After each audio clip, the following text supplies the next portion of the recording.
안녕하세요.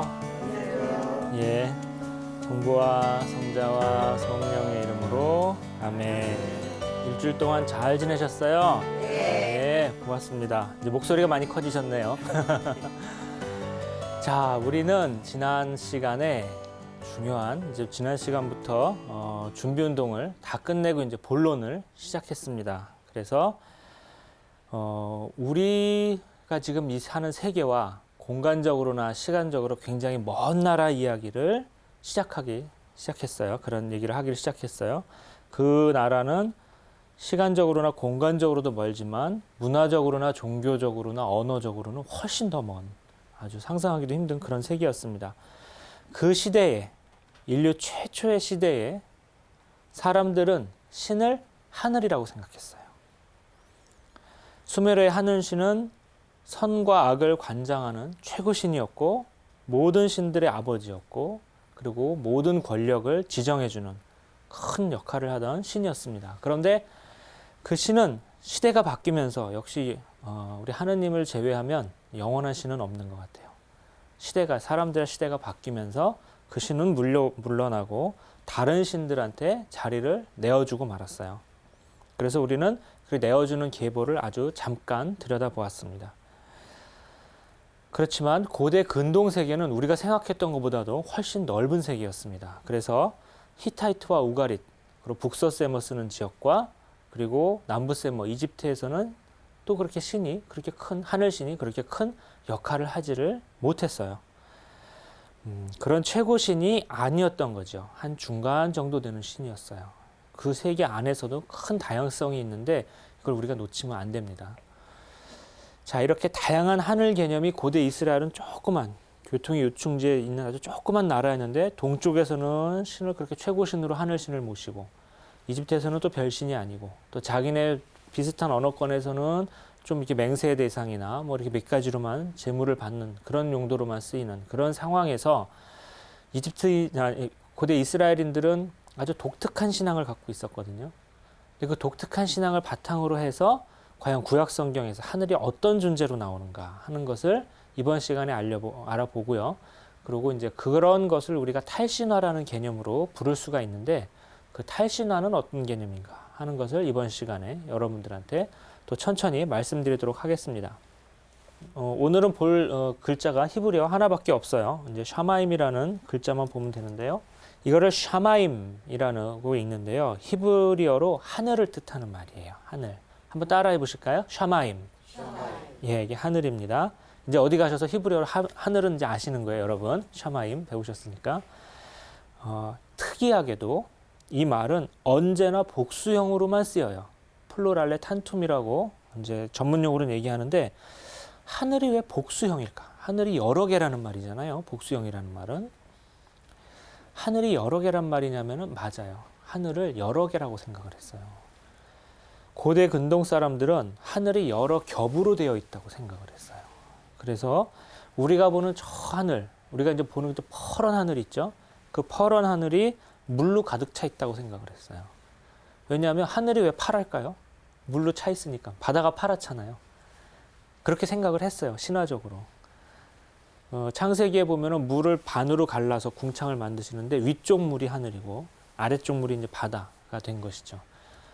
그래서 노아의 홍수 때 하늘 문이 열렸다고 하잖아요. 하늘에 구멍이 나니까 그 물이 이제 다 쏟아져 내린 것이죠. 그렇게 파란 하늘이 있고 그 파란 하늘에는 이제 뭐 해도 있고 달도 있고 별도 있고 새도 날아다니고 우리가 보는 게 이제 다 그 하늘에 있는데 그 하늘 위로 또 하늘이 한 겹이 더 있다.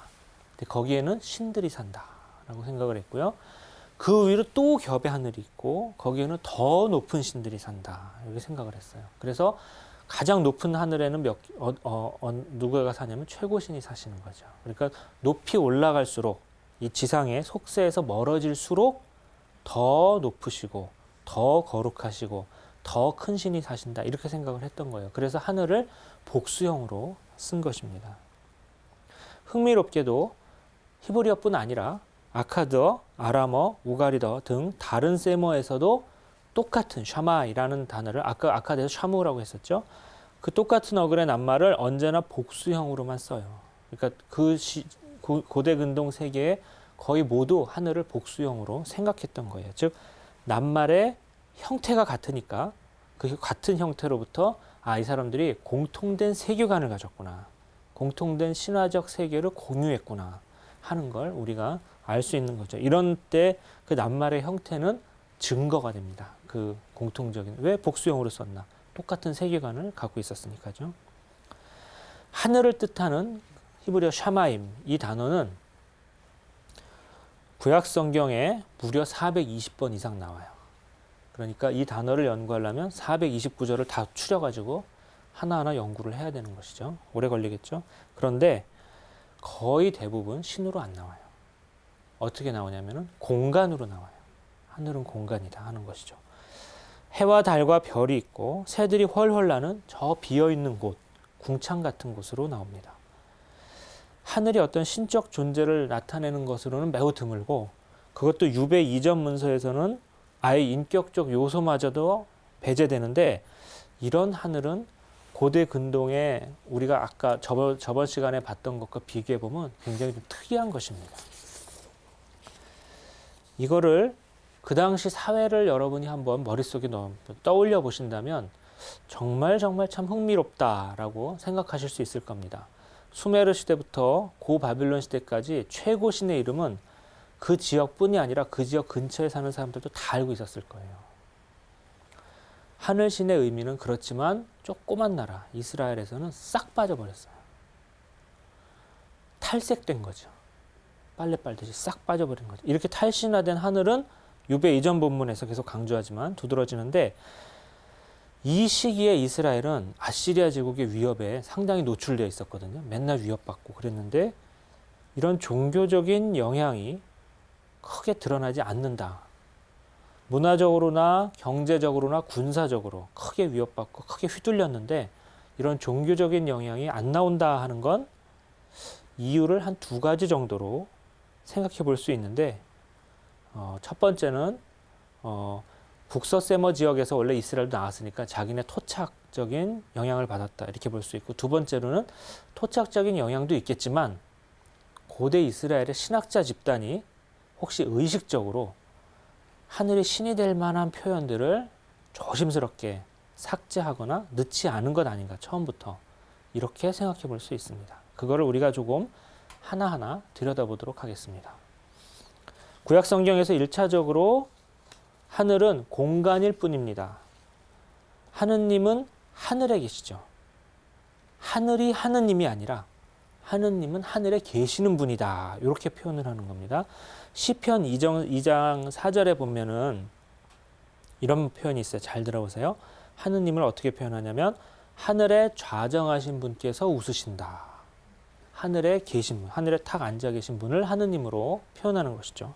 시편 11장 4절에 보면 이런 구절이 나옵니다.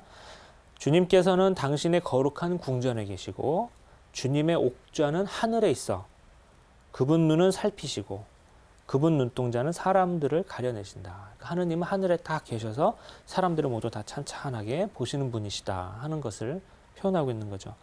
하느님은 하늘에 좌정하신 분이시고 주님의 옥좌는 하늘에 있습니다. 거듭 강조하지만 하느님은 하늘이 아니고 하늘도 하느님이 아닙니다. 하늘은 하느님이 계시는 공간입니다. 하늘은 신이 아닌 것이죠. 여러분 솔로몬 아시죠? 솔로몬 임금. 솔로몬이 예루살렘에 성전을 지었죠. 그래서 예루살렘의 성전을 완성하고 참으로 아름다운 노래를 남겼습니다. 그게 이제 우리 잘 아는 열왕기 첫 번째 열왕기 8장에 나오는 솔로몬의 노래라는 노래죠.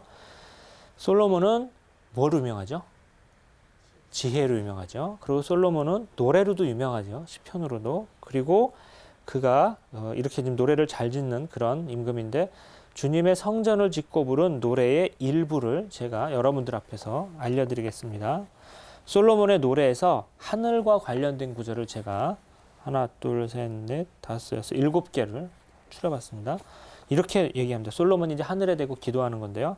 부디 당신께서는 계시는 곳 하늘에서 들어주십시오.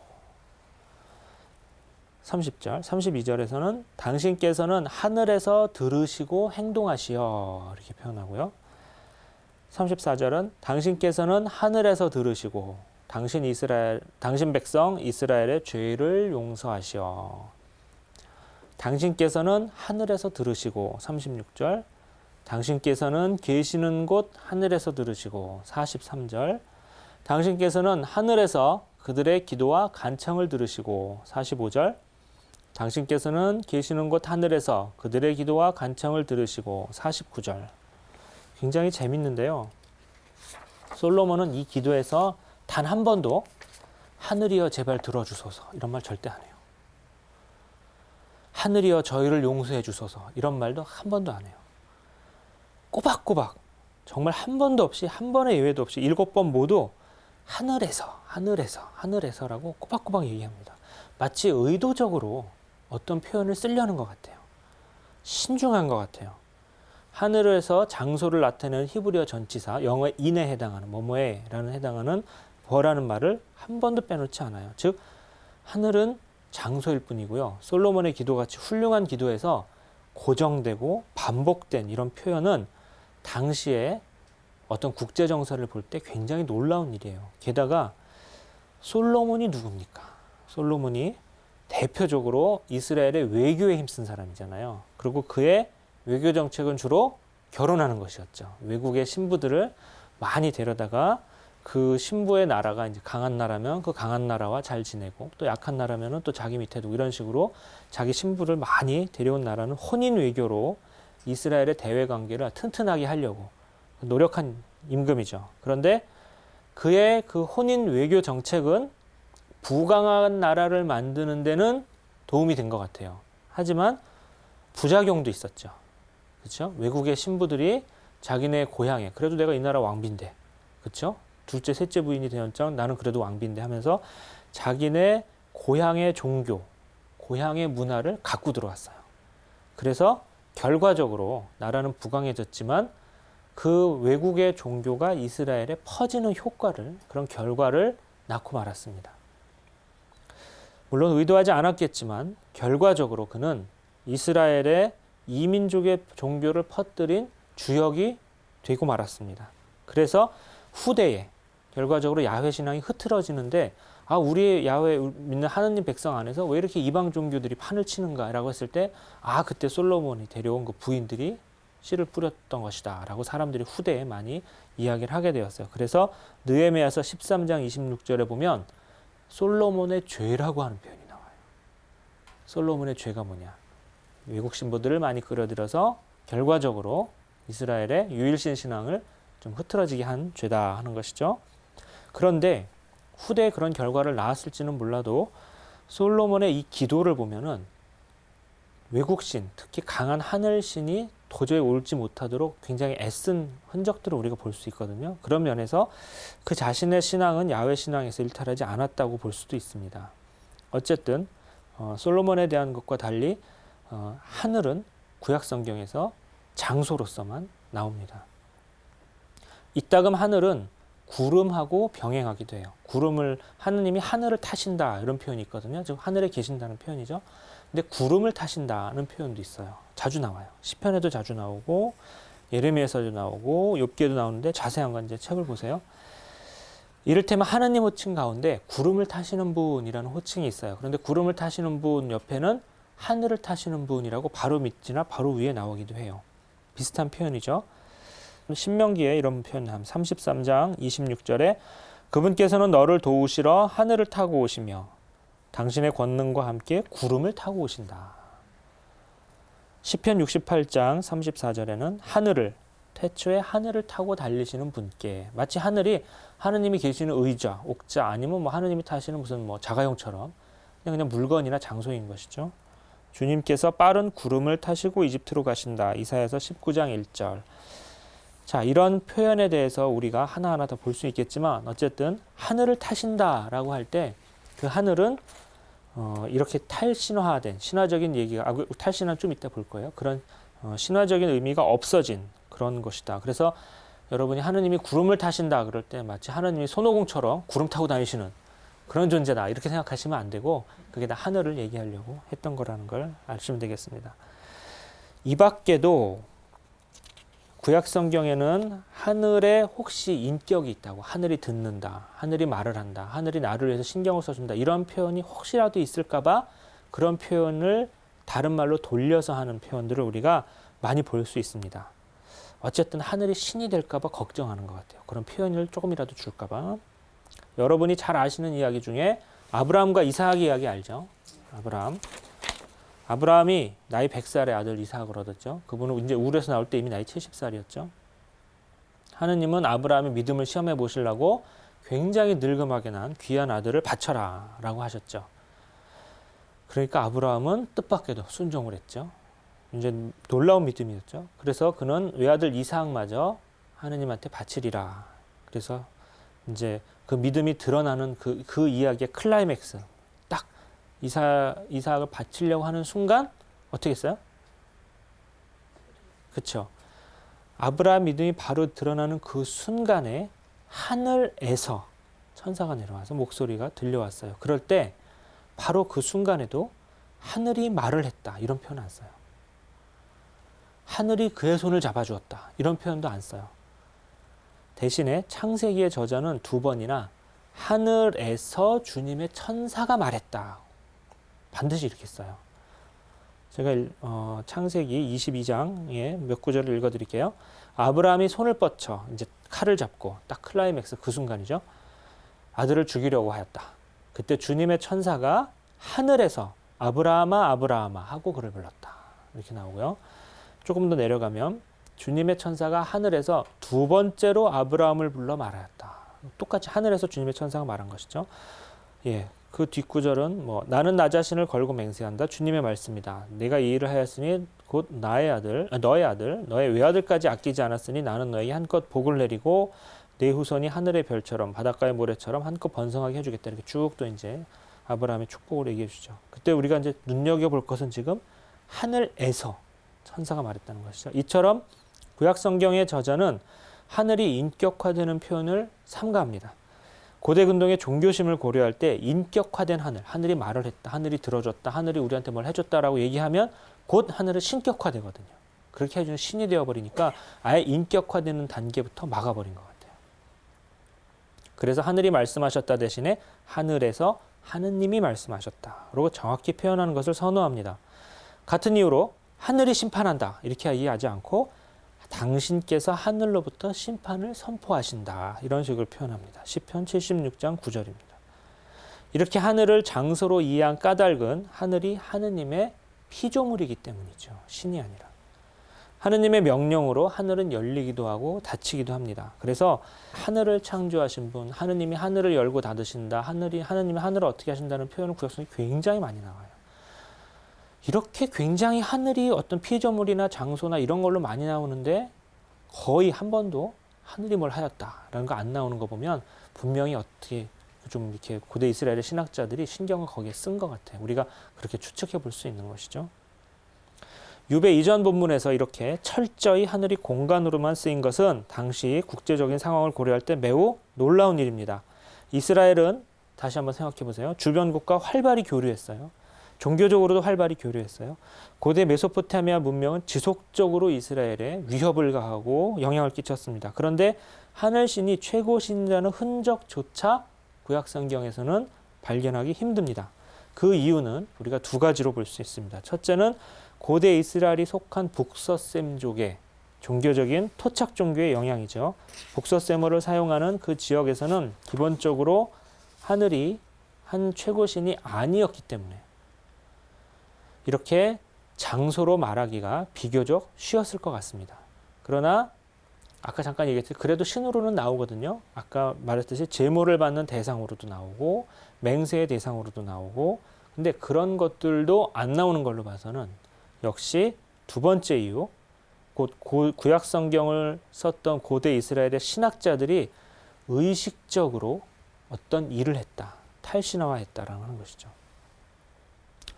하늘신만을 놓고 보자면 고대 이스라엘의 신학자들은 자신들의 고유한 야훼 신앙을 지키기 위해서 이 동쪽 거대 제국에서 불어오는 바람을 차단하려고 매우 노력을 한 것 같습니다. 이스라엘 하느님 백성 안에 그 종교 영향이 들어오지 못하도록. 그렇다면 이런 의도적으로 이 방패 역할을 한, 그래서 우리 하느님 백성의 신앙을 지키려고 한 그들은 누구였을까를 우리가 물어볼 수 있습니다. 그들은 우선적으로 두 집단을 얘기할 건데요. 첫 번째로 이번 시간에 말씀드릴 건 신명기계 신학자들입니다. 신명기계 신학자들은 신명기라는 문헌을 적었고, 또 신명기계 신학자들의 손으로 쓰여진 구약성서는 판관기, 여호수아기, 그 다음에 열왕기 1, 2권, 사무엘기 1, 2권 같은 책 역사서가 있고요. 그리고 대표적인 신명기계 신학자 예언자는 예레미야, 호세아, 아모스 등등이 있습니다. 예, 이사야도 마찬가지고요. 굉장히 구약 성경에서 큰 세력을 갖고 있는, 어쩌면 구약 성경이 허리라고도 할 수 있는 그런 신학자 집단인데, 그분들이 신명기계 신학의 핵심이 무엇이냐라고 우리가 물어본다면 신명기 5장 7절이나 6장 4절을 많이 예로 듭니다. 5장 7절은 뭐냐면은 간단해요. 여러분 잘 아시는 거죠. 너에게는 나 말고 다른 신이 있어서는 안 된다. 이 구절이죠. 그리고 6장 4절은 첫 번 시간에 읽어드린 거죠. 너희는 몸을 다하고 마음을 다하여 너희 주 하느님을 사랑하여라 하는 것이죠. 이게 신명기 신학의 핵심인데, 그런 신학을, 그런 마음을 갖고 있는 분들이었기 때문에 이렇게 의식적으로 차단한 것 아닌가 우리가 이제 추측해 볼 수 있습니다. 그렇다면 이제 오늘 강의의 두 번째 주제, 도대체 이분들이 했던 작업, 탈신화는 무엇인가 하는 것을 여러분들한테 말씀드리려고 합니다. 이게 아마 이 강의에서 개념적으로 가장 어려운 부분이 될 거예요. 전문 용어 하나를 여러분들한테 설명을 드려야 되는데, 전문 용어를 간단하게 얘기하면 어렵지만 길게 제가 아주 샅샅이 천천히 얘기하려고 준비를 많이 해왔으니까 여러분 어렵지 않을 것 같아요. 잘 한번 따라 보세요. 자, 개념 하나를 여러분들 설명하고 오늘 강의를 마치려고 합니다. 바로 탈신화화, 독일말로 엔트미톨로기지어롱이라고 하는 건데요. 유명한 신약성경 학자인 루돌프 불트만이라는 신학자가 1920년대에 제시한 개념인데, 제시하자마자 아주 학계에 큰 이슈가 되었고, 지금은 이제 아주 기본적인 개념이 되어서 신학교나 아니면 평신도들한테 한번 꼭 알아둬야 할 그런 개념으로 좀 자리를 잡고 있습니다. 불트만은 처음에 어디서부터 시작했냐면, 신약성경 시대의 세계관은 신화적이다 라는 것부터 시작했어요. 여러분, 지금까지 제가 몇 가지 개념을 알려드린 건 이 탈신화화를 쉽게 이해할 수 있도록 제가 다 그전에 사전 개념을 말씀드렸기 때문에, 쉽게 말해서 밑밥을 다 깔아놨기 때문에 여러분들은 쉽게 설명을 들으실 수 있을 겁니다. 이런 고대의 신화적 세계관은 현대의 과학적 세계관과 크게 차이 납니다. 그래서 일종의 이해의 틀을 위해서 해석학적인 여과, 필터가 우리가 좀 필요하다. 다시 말해서 현대인이 오해 없이 성경을 그대로 읽고 해석해서 이해하려면 이런 신화의 언어를 벗겨내서 그 신화의 언어에 들어있는 속 알맹이를 우리가 잘 이해해야 된다. 그래서 탈신화는 탈각한다, 껍데기를 벗겨낸다 이 뜻이야. 탈신화는 그 신화의 껍데기를 벗겨내고 그 안에 들어있는 알맹이, 그 속뜻을 우리가 잘 이해하면 된다. 대신에 그 신화의 언어에 우리가 빠져버리면 미신 같은 걸 믿게 되고 이제 잘못 신학을 이해하게 된다. 이렇게 되는 것이죠. 탈신화화는 고대에 발생한 의미를 현대인들이 자연스럽게 이해할 수 있도록 도와주는 어떤 이해의 틀을 제공하는 개념입니다. 시대를 뛰어넘어서 의미를 해석하고 우리가 과거의 의미를 그 의미, 그 원래 의미를 그대로 잘 알 수 있도록 해주는 그런 교량, 다리 같은 역할이나 필터 같은 역할을 해주는 것입니다. 자, 우리가 성경의 언어에 대해서 이야기할 때 아까 예로 들어가서 하늘에 계신 하느님을 얘기해 봅시다. 하늘에 계신 하느님을 불트만 시대 학자들은 무엇으로 표현을 했냐면, 이제 하늘에 계신 하느님이라는 신화적 표현을 쓰지 말자. 왜냐하면 우리가 그 신화적 표현을 다 이해했으니까 그 신화적 표현이 쓰인 속뜻만을 말하자. 그래서 어떻게 얘기했냐면, 하늘에 계신 하느님을 무궁이다, 초월이다, 궁극의 거룩함이다, 이런 식의 표현으로 철학적으로 바꿨었어요. 그렇게 바꿔 써가지고 표현을 하다 보니까 더 쉬울 때가 있어요, 정말로. 그리고 더 잘 통할 때가 있어요. 그런데 이런 난해한 용어들은 하늘에 계신 하느님이 드러내는 쉽고 직관적이고 그리고 깊은 의미를 고스란히 다 자극하지도 못하는데요. 더 큰 문제는 이런 철학적인 언어는 성경이 발생했던 그 성경의 언어만큼 사람들의 마음을 울리지 못해요. 사람들의 종교심을 자극하지 못해요. 우리가 하늘에 계신 하느님 그러면 머릿속에서 많은 상상이 피어오르고 기도할 때 많은 도움을 받게 되죠. 그런 상상이. 그런데 궁극, 무국 이렇게 철학적인 단어를 쓰면 왠지 잘 그런 문학적인 상상, 그런 종교적인 상상이 머릿속에 잘 되질 않아요. 그래서 저는 그렇게 표현을 했습니다. 우리는 이렇게 삭막한 용어로 하느님의 꿈을 꾸지 못해요. 우리는 하느님이라는 꿈을 꾸면서 사는 사람들이거든요. 궁극의 우리의 꿈은 하느님이신데 이상하게 신화의 언어로 얘기를 하면 하늘에 계신 아버지 이런 식으로 얘기하면 그 꿈이 잘 꿔져요. 하느님이 우리한테 잘 다가오시는 것 같은데 철학의 언어는 삭막해서 그게 잘 안 되죠. 그래서 불트만식으로 그 탈신화화를 많이 한 책을 읽으면 도대체 예수님 얘기는 굉장히 쉽고 우리가 예수님이 말씀하셨던 비유나 그분의 설교를 이렇게 성경에서 보면은 참 쉬워가지고 하느님의 꿈이 잘 꿔지고 우리의 마음이 막 울리는데 그 꿈을 탈신화하는 학자들이 철학적으로 풀어낸 것을 보면은 도대체 무슨 말인지 모르겠다. 그래서 불이라는 학자가 약간 탈신화를 비꼰 것이죠. 이제 꼬집은 것인데 탈신화화는 탈복음화다. 도대체 복음의 내용을 알지 못하겠다. 그리고 탈신화화는 탈선포하다. 선포에 예수님 말씀하셨던 그러니까 예수님 말씀하셨던 그대 언어가 신화적인 언어라고 해서 뭐가 도대체 나쁘냐. 그 언어 그대로 쓰면 우리는 더 쉬운데 괜히 어렵게 정확하게 한다고 해서 이게 어렵게 만들어 놓은 거 아니냐 하는 표현을 하는 거죠. 불트만이 이런 얘기를 했을 때 그 영향력은 굉장히 커서 사실은 우리 신학뿐이 아니라 종교학, 해석학, 철학, 신화학, 고전 언어학 등에 아주 큰 영향을 끼쳤어요. 그래서 그쪽 공부하시는 분들도 이건 많이 배워요. 그래서 인문학 전체에 자극을 준 것이죠. 그런 불트만은 사실은 개신교 신학자였어요. 목사님이셨거든요. 그런데 그분의 성과는 교파를 초월해가지고 특히 제2차 바티칸 공의회 이후에 가톨릭 신학자들이 좋아하게 됐어요. 어쩌면 이 탈신화하는 고대의 옛날의 의미도 살리고 그 표현도 살리고 그리고 현대에 우리가 그것을 이해할 수 있도록 해주는 것도 살리는 굉장히 훌륭한 해석학적 틀이죠. 그런데 이렇게 해버리면 탈신화화하는 거가 근본적인 성경을 그냥 문자 그대로만 믿자 그런 하는 학자들은 그거를 해석해서 어떤 뜻을 알려낸다. 그 들어있는 어떤 다른 뜻을 한다. 이런 것을 불편하게 생각한 것 같아요. 그래서 오히려 개신교 진영에서는 불트만을 이성주의자라고 공격했고 요즘은 가톨릭에서 더 좋아해요. 그래서 가톨릭 신학자들이 더 좋아하는 그런 학자입니다. 어쨌든 우리가 여기서 주목할 점은 성경의 원어가 지닌 그것을 폄하해서는 안 된다. 그래서 그거 하나 하고 두 번째로 성경을 너무 과학의 언어로 읽어서도 안 된다.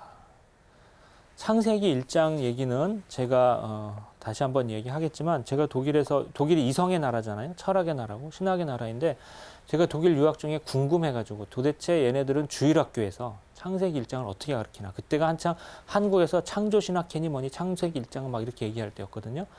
근데 가서 보니까 이제 제 친구들 중에는 종교 교사, 그러니까 성당이나 학교에서 종교를 가르치려고 신학을 공부하는 친구들이 있어서 그들이 쓰는 교재, 가톨릭이나 개신교 교재를 볼 수 있었는데 창세기 1장을 어떻게 가르치냐면 아름다운 노래로 가르치더라고요. 하느님의 창조 사업을 우리가 노래로 찬미한 노래다. 그분이 하신 일 하나하나 그분의 업적을 우리가 찬미하는 노래다. 찬미하는 노래라고 그래서 비과학이란 얘기가 아니에요. 오히려 그 노래는 신화의 언어로서 모든 인간이 할 수 있는 언어의 가장 높은 형태로 하느님의 언어를 찬미한 거예요. 사실 그렇게 보면 창세기 1장은 운율이 딱딱 맞아요. 뭐뭐뭐 하시고 첫째 날이 되었다. 또 뭐뭐뭐 하시고 둘째 날이 되었다. 이렇게 운율이 딱딱 맞는. 어쩌면 그렇게 인간의 모든 그 종교심을 성찰을 다 담아서 내놓은 훌륭한 걸작의 노래가 아닌가. 다시 한번 우리가 생각해 봅시다. 신약 성경 시대, 구약 성경 시대하고 현대는 매우 다릅니다. 사회, 법률, 종교, 문화, 음식, 복식, 주택, 상식, 생활 방식 거의 모든 면에서 같은 게 없어요. 과학과 기술 문명, 물질 문명, 대량 생산, 대량 소비 같은 거는 2000년 전, 3000년 전, 4000년 전에는 아예 없었습니다. 신약 시대 사람들은 신화적 세계관에 젖어 살았어요. 그들이 일상생활에서 신화의 언어에 익숙했으면 말할 필요도 없어요. 그래서 성경도 그런 언어로 쓰여 있습니다. 그런데 과학과 합리주의에 익숙한 우리 현대인의 눈으로 그걸 보면은 매우 낯설어서 우리는 오해를 하기가 쉽습니다. 그래서 현대인들은 신화에 담겨진 속뜻을 잘 새겨서 이해해야 됩니다. 다시 한번 예를 들면 하늘에 계신 우리 아버지를 예를 들 수 있습니다. 주님에게도 예수님이 가르쳐 주신 대로 우리는 하늘에 계신 우리 아버지 하고 기도하는데요. 여기서 하늘이 우주선이나 비행기를 타고 가는, 그래서 지나갈 수 있는 공간. 하느님이 하늘에 계시면 우리는 대기권을 막 찾고 헤매다니면 하느님을 볼 수 있을까? 아니죠. 성층권 어디쯤에서 조우할 수 있는 분이 아닙니다. 더 나아가서 우주의 저 멀리 어떤 행성에서 하느님이 거기서 성인들과 함께 딱 집 차려놓고 살고 계신다. 이렇게 생각하는 것은 절대로 틀린 일이죠. 하느님을 만나기 위해서 우리는 기도와 성경과 교회가 필요합니다. 그런데 만약에 우리가 과학적인 세계관으로 뻗어진다면 하느님을 만나기 위해서 우주선이 필요하다. 비행기가 필요하다. 이렇게 생각할 수 있겠죠. 하느님을 만나기 위해서 바티칸이 아니라 나사 본부로 갈 수도 있습니다. 이건 완전히 오해한 데서 벌어지는 현상이죠. 불트만은 사람들이 이런 식으로 지금 성경을 오해하고 있다. 하느님을 만나러 나사를 간다거나 우주복 찾고 있는 거다. 원래 그런 식으로 쓰여진 책이 아니다. 어쩌보면 창조학회가 이 짓을 하고 있는 거예요. 성경은 원래 그런 뜻이 아닌 것이죠. 물론 하느님을 만나려면 우리는 교회로 가야 되고 성경으로 가야 됩니다. 아주 자명한 사실이죠. 하느님이 하늘에 계시다 하는 뜻은 인간이 사는 속된 지상세계에 속하는 분이 아니다. 지상에 속된 것을 완전히 초월하시는 분이시다. 우리 속된 것과는 완전하고 근본적으로 다른 거룩하신 분이시다. 지상에 사는 우리 인간과 달리 한없이 선하신 분이시다. 그분의 가르침은 우리 인간이 어쩌면 완전히 도달할 수 없는 아주 숭고한 것이다 라는 그런 함축적인 표현이죠. 상징적인 표현입니다. 다시 강조하지만 불트만은 신약시대의 세계관이 신화적임을 지적했어요. 이런 세계관은 현대의 과학적인 세계관과 크게 차이 나기 때문에 일종의 해석학적 여과장치가 필요한 거죠. 그러니까 학생들한테 그때의 신화적인 세계관으로 이거는 이런 뜻이었다라는 걸 가르쳐야 되는 거예요. 그걸 가르치지 않고 그냥 떡하니 성경 주고 그냥 국어책 읽듯이, 과학책 읽듯이, 사회책 읽듯이 성경을 읽어서는 오해하는 거죠. 쓸데없는 질문을 할 수 있는 겁니다. 그래서 신화의 언어를 벗겨내서 탈각해서 탈신화화해서 그 속 알맹이, 원래 하느님이 우리한테 주시려고 했던 그 뜻, 그것을 우리 합리와 과학에 익숙한 하느님, 우리 현대의 언어로 다시 우리가 해석하면은 그럼 우리가 그 뜻을 잘 알 수 있다 하는 것이죠. 그래서 신화의 껍질을 탈각하고 해석해야 된다. 그래서 학자들이 이거 굉장히 좋은 개념이다. 우리가 그걸 꼭 해야 된다. 이렇게 해서 이제 많이 히트를 쳤습니다. 쉽게 말해서. 제가 조금 한마디만 어려운 말을 쓰겠습니다. 현대신학을 위한 굉장히 훌륭한 방법론이라서 고대 문서인 성경을 우리가 어떻게 하면 잘할 수 있을까 하는 데여서 적절한 방법론이다 할 수 있습니다. 이거를 의미의 현재화라고 합니다. 시드니 게겐베어티움이라고 독일말로 하는데요. 과거의 의미를 우리가 이렇게 해석하지 않으면 어떻게 되냐면 과거의 의미 따로 놀고 현대의 의미 따로 놀게 됩니다. 마치 이거는 춘향전을 연구하는 것과 비슷한데요. 이제 우리는 성경이 책으로 되어 있지 않습니까? 그 책의 원래 속뜻을 보려고 하는 것이죠. 여러분 춘향전을 알려면 한국말을 알아야 되죠. 그리고 조선조 말에 그 한국의 문화를 알아야죠. 그래야지 뭐 기생집이 뭐고 상을 잘 차린 게 뭐고 남원에서 이렇게 그네를 타는 것은 무엇이고 뭐 종은 항단이 무엇이고 이런 걸 암행어사 무엇이고 이런 걸 다 알 수 있는 거죠. 만약에 춘향전을 영어로 번역을 해서 아니면 춘향전을 저기 이디오피아 말로 번역을 해서 그 나라 사람들이 그 이디오피아 말 춘향전만 보고 야 이거 뭐 어디 술집에 갔다고 하더니 어디 뭐 펍에 갔나 보다 어디 뭐 재즈바에 간 건가 보다 이렇게 생각할 수 있죠. 미국 사람들은 완전히 오해하는 거죠. 그 당시의 문화를 갖고 탈신화해서 그 문화적인 것을 알고 그걸 이해하지 않고 그냥 그 영어 춘향전만 있고 나 춘향전 다 알았어 하면은 한국 사람 입장에서 보면 많이 아쉽죠. 그런 것과 비슷한 겁니다. 신약 성서학에서 널리 쓰이는 이 이론은 고대 이스라엘의 믿음을 새롭게 이해하는 데 사용할 수 있습니다.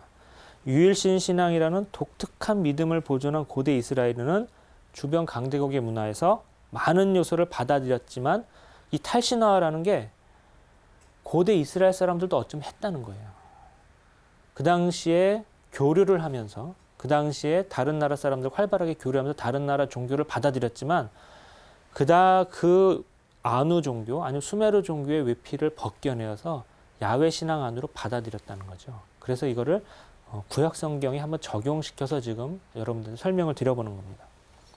그들은 고대 근동의 많은 요소들을 받아들였지만 그냥 받아들인 게 아니라 자신의 야훼 신앙에 맞춰서 판단하고 선별하고 섭취해가지고 또 나름대로 소화해가지고 자기의 종교를 단단하게 만드는데 더 사용한 것이죠. 그래서 어떤 때는 우리가 지금 하늘신을 본 거는 고대 근동의 종교적 색채를 빼려고 탈색하려고 노력했지만 또 반대의 경우도 있어요. 다른 경우 수는 제가 이제 계속해서 여러분들한테 보여드릴 거예요. 하늘은 오늘 본 예는 그렇습니다. 거룩하고 신적인 최고신의 상징물이지만 하늘이 하느님처럼 우리에게 말하고 하는 것은 하나도 없습니다. 우리는 이 시간을 통해서 이렇게 고대 이스라엘의 신학자들이 고대 근동 종교의 표상을 탈신화해서 야훼 신앙 안으로 소화했던 것을 볼 건데요. 이렇게 고대 근동 종교의 세계관을 벗겨내서 이해하는 것은 탈신화, 신화를 벗겨낸다라고 하고 다시 야훼 신앙 안으로 들어오는 것을 전문적인 학자들이 뭐라고 부르냐면은 재신화화라고 합니다. 다시 자기의 신화, 야훼 신화 안으로 들어오는 것이죠. 여기서 신화는 나쁜 의미가 아니에요. 그러니까 이건 어쩌면 우리가 이해하는 게 다 어쩌면 다 그런 거예요. 우리는 어떤 사물을 볼 적에 자기식으로 그 껍질을 분해하고 이해해서 초화한 다음에 자기식으로 다시 재신화하는 것이죠. 그러니까 이 탈신화와 재신화를 우리가 잘 보면은 고대 이스라엘 문서에 다른 종교, 다른 고대 근동의 표현들이 똑같이 있다고 그래서 이상할 게 하나도 없어요. 똑같은 표현이 있는 거지만 다른 의미로 있는 거예요. 그리고 우리는 어떻게 다른 의미로 있는가를 보는 게 신앙인들이 알아야 될 것이죠. 이런 탈신화하고 재신화가 가장 잘 드러나는 부분이 창세기 1장의 창조 이야기입니다. 아까 큰 신 50 중에서도 7신은 더 크고 그 중에 4신은 더 크다고 그랬죠. 이 7신과 4신이 모두 창세기 1장에서 단 나흘 만에 하느님이 말씀으로 만드세요. 그러니 하느님은 그 부분보다 훨씬 더 큰 물이다. 이런 거를 굳이 막 이렇게 토론하고 막 이렇게 하지 않아도 그런 멋있는 이야기 하나를 만들므로써 자연스럽게 되는 것이죠. 그리고 그게 우리 구약 성경 맨 앞에 딱하니 자리 잡고 있으니까 그 뒤에 나오는 모든 이야기가 오해할 여지가 없어진 것이죠. 그런 면에서 창세기 1장은 신학적으로 매우 걸작이라고 할 수 있습니다. 이제 큰 나라의 큰 신들은 피조물이 되어버렸어요. 구약 성경에서. 그 권위는 추락해버렸어요. 말씀으로 세상을 창조하신 하느님은 하늘신도 달신도 태양신도 아주 훌륭한 신들을 단 나흘 만에 만들어버렸어요. 아무리 그들의 권능이 대단해 보여도 이것들 오직 피조물일 뿐이에요. 다시 한번 고대 근동의 정치적, 종교적인 상황을 고려해서 약소국 이스라엘의 처지를 고려한다면 과연 조그만 나라의 신학자들이 감히 이런 식의 신앙을 할 수 있었겠는가 하는 것에 대해서 우리가 놀라게 됩니다. 어쩌면 신앙은 그렇게 담대함, 용기를 주는 것일지도 모릅니다. 그리고 더 놀라게 되는 건 그 작은 나라 신학자들 안에 마음속에 그런 마음을 어떻게 심어주셨을까. 왜냐하면 다른 이스라엘 주변의 작은 나라들에서는 이런 문헌이 안 나오거든요. 참으로 우리가 한번 생각해 볼 만한 대단한 포인트이기도 합니다. 자, 그렇다면은 우리가 탈신화와 이제 재신화와 하고 창세기 1장을 보았다면 하나만 더 생각해 봅시다. 신학적으로 성경의 본질은 어떻게 되는가? 성경 언어의 본질은 어떻게 되는가? 우리가 탈신화와 한다는 데서 오해할 수 있는 여지가 단 하나가 있는데요. 그게 뭐냐면 마치 바나나처럼 성경을 보는 거예요.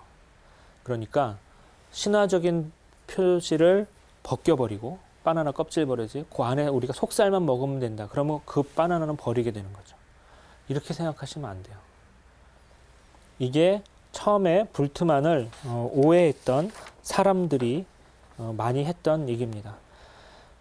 불트만은 원래는 신화적인 우리가 그 껍질을 해석을 해서 그 속뜻을 알자 하는 거였지 우리가 속뜻만 알고 껍질은 버리자 얘기는 아니었거든요. 근데 많은 후대 학자들이 우리 알맹이만 알면 돼. 그 껍질은 다 버려. 그래서 어떻게 하는 흐름이 생겼냐면 하늘에 계신 우리 아버지는 초월자이시고 거룩하신 분이니까 그 하늘에 계신 우리 아버지란 표현을 쓰지 말고 거기다가 무궁하신 분, 초월자, 영원자 이렇게 한번 바꿔보면은 훨씬 뜻이 잘 통해요. 그리고 이제 하늘 같은 신화적인 말을 쓰지 않아도 될 것 같은데 성경에 있는 모든 말들을 다 그렇게 바꿔놓으면은 성경이 갑자기 어려워져 버려요.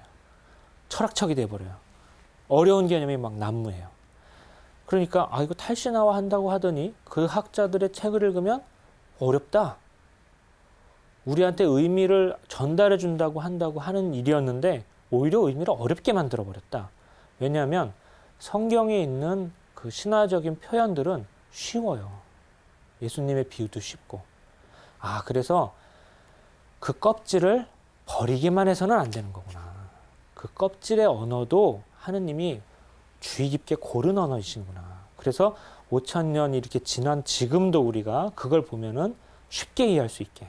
오히려 탈신화한다는 학자들의 글은 어려워가지고 저도 읽기 어려운데 지금 한 몇십 년 안 지났지만 근데 성경 언어는 쉽거든요. 그래서 성경 언어의 본질을 다시 한번 우리가 깨닫는 계기가 되기도 하였어요. 그래서 신학적으로 성경의 본질을 한번 생각해 보면은 성경은 바나나처럼 껍질을 버리고 과육만 얻는 그런 대상이 아닙니다.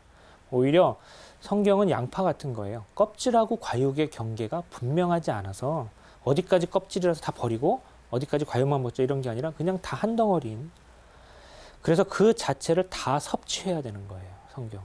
버릴 게 없어요. 신화적 언어는 외피나 껍데기일 수는 있습니다. 그래도 그 신화적 언어가 주는 적절한 비유, 직관적인 통찰, 그 쉬움, 그것이 우리가 무릎을 탁 치게 만들 때도 있어요. 그래서 하늘에 계신 우리 아버지를 초월자이시고 뭐고 이렇게 얘기할 수도 있지만 그냥 하늘에 계신 우리 아버지로 외우는 게 가장 쉬워요. 예수님이 가르쳐 주신 그대로. 역사적인 고뇌, 삶의 알찬 성찰 같은 게 있는데 그것이 그 언어에 깃들어 있습니다. 그래서 풍부한 상징을 담고 있는 그 신화의 언어는 성경의 메시지를 전달하는데 매우 적절하고도 유용한 수단이기 때문에 쉽게 말해서 저는 그런 비유를 여러분들한테 말씀드리려고 합니다. 성경은 수입 바나나가 아니라 유기농 사과 같은 거예요. 그렇죠? 수입 바나나는 농약을 많이 쳐가지고 알맹이만 먹고 껍질 드시면 안 되시죠. 하지만 우리 유기농 사과는 껍질째 다 먹으면 그 속살도 맛있고 껍질도 그 의미가 있는 것입니다. 지금 여러분들한테 말씀드린 것은 조금 어려운 개념으로 설명을 드렸지만 제가 좀 쉽게 요약을 해드린 것이죠. 이제 그래서 다시 한번 강조하지만 이제 성경을 불트만을 비판적으로 계승하는 학자들은 요즘은 그래서 불트만이 처음에 탈신화를 얘기하고 초창기 학자들은 그런 경향이 있었어요. 그 외피를 벗겨내서 자꾸 철학적 용어로 만들면 잘하는 줄 알았는데 요즘은 이제 불트만의 뜻이 원래 그게 아니었고 우리가 성경어는 그렇게 보면 안 된다. 그래서 신화적 표현은 미신의 언어도 아니다. 벗겨내서 폐기 처분할 대상은 더더욱 아니다. 신화적 껍질을 벗겨내는 일은 어찌 보면 완전히 벗겨내는 일은 가능하지 않을 수도 있어요. 그리고 그렇게 되면 성경이 아니게 돼버릴 수가 있어요. 신화적 표현과 함께 성경의 의미가 따로따로 존재하는 게 아니라 최초의 구원 사업이 발생하던 그때 나온 언어이기 때문에 그 언어가 왜 그런 표현으로 나왔는지도 여러분들이 아셔야 됩니다. 그러므로 한때는 성경의 언어를 쉽게 철학적으로 얘기해서 설명하려고 했지만 이제는 저 같은 방법론을 써야 된다고 저는 생각합니다. 성경의 신화적 언어가 어떤 의미인지도 알려드리고 여러분들이 그 신화를 이해한다면 그 신화적 언어가 우리 성경 구절 여기서는 도대체 어떤 의미로 쓰여 있는지 그래서 우리 하느님 신앙을 믿던 그 옛날의 신학자들은 그것을 어떤 의미로 사용해서 우리는 어떤 것을 계승해야 되는지를 알아야 된다고 생각합니다. 그렇게 되면 듣는 분들도 말하는 저희도 성경을 더 깊게 이해할 수 있다는 것이죠. 자, 그렇다면 오늘의 결론은 짧습니다. 단 2개입니다. 첫째, 수메르 시대부터 하늘신은 최고신이었지만 유배 이전 성경 본문에 우리 하늘은 신으로 등장하지 않는다. 그런데 그것은 그냥 우연히 그렇게 된 게 아니라 고대 이스라엘의 신학자들이 굉장히 치밀하고 굉장히 신중하고 오랜 노력을 들여서 그리고 잊지 말아야 될 건 굉장히 큰 용기를 가지고 그런 일들을 수행한 것이다. 그리고 둘째, 성경은 수입 바나나가 아니라 유기농 사과 같은 것이다.